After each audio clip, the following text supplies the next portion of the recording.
first emperor of France came to power in the year of 1799, and his name was Napoleon Bonaparte. He was engaged in a war known as the Napoleonic Wars, which were started in 1799. He battled other European countries to achieve his overall goal, which was to dominate and control the entire world.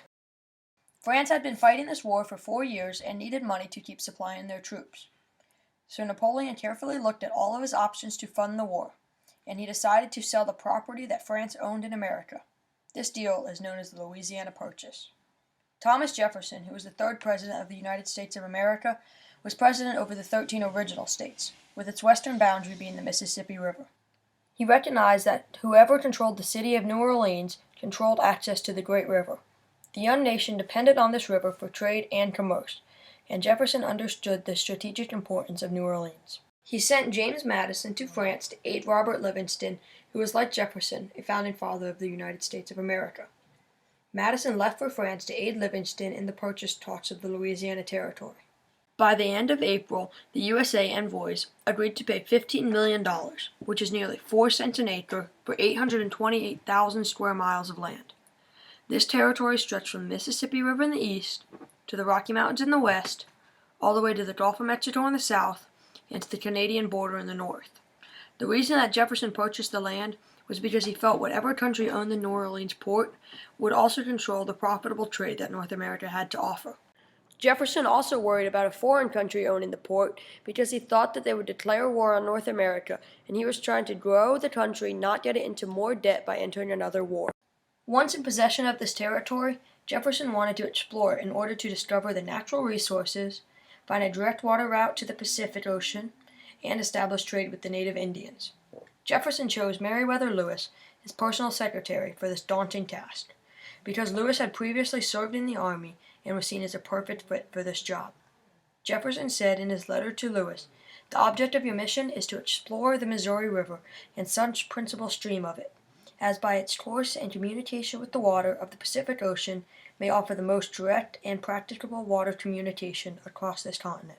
Accepting the challenge, Lewis went to Philadelphia to study botany, zoology, mineralogy, and celestial navigation to prepare himself for the trials that awaited him on this great adventure.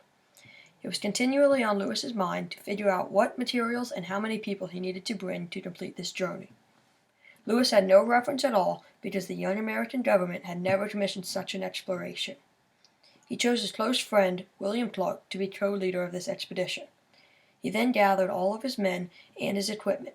The party included 2 captains, 3 sergeants, 23 privates, and 5 civilians, which equals 33 men altogether. These corps of discoverers had to travel with a 55-foot keel boat, which would not have been easy to move along with 3 other medium-sized boats. To propel these boats, they had used manpower, because they only had 35 oars. On their endeavor, they would take food with them, which consisted of 193 pounds of portable soup, 3 bushels of salt, and fishing poles and line in order to catch fish to eat. All of their gear weighed well over 1,000 pounds, which would be part of the reason why it took them as long as it did on their journey. Once they gathered all of their belongings, they brought it all to St. Louis, where they would begin their journey. They traveled up the Missouri River to present-day Great Falls, Montana. Then they kept on the Missouri River until it ended in the foothills of the Rocky Mountains. They were forced to cross the Rocky Mountains on foot.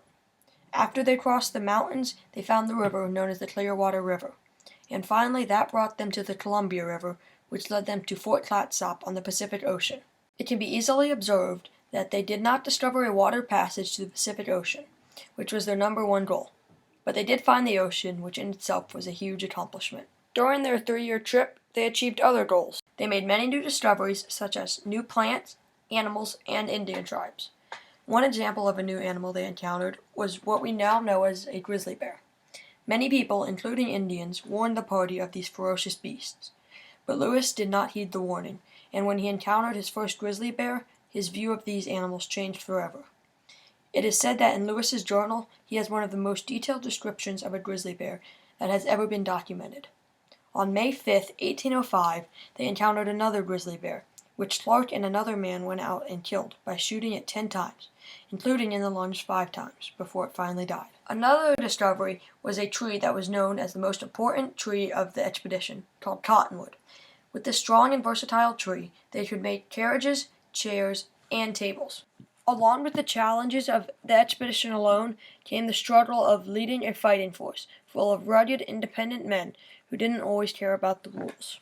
They had 9 court-martials for violations of the 1776 rules and articles of war. The 9 court-martials that they did have had punishments that varied from 50 lashes on bareback to running the gauntlet, and their crimes varied from getting drunk, sleeping on their post, to being absent without leave. In conclusion, President Jefferson bought the expanse of the land in order to secure the Mississippi River and grow the size of America. The president wanted to find a water route to the Pacific and explore the new territory. He commissioned his trusted secretary, Lewis, to lead the expedition into the undiscovered land. Lewis assembled an expeditionary force called the Corps of Discovery. They embodied courage and determination of the young nation. Although they did not find a water course to the Pacific, they did make many discoveries that helped the nation grow in wealth and prominence. For example, they established trade with the Indians, and they had to quickly adapt to their language and culture, which was the hardest part about the trade. Lewis and Clark also learned about the wildlife, made many new discoveries, including the mountain goat, which people still hunt today. Most importantly, they established a route to civilize the western lands, which would later lead to the expansion of civilized routes to the west.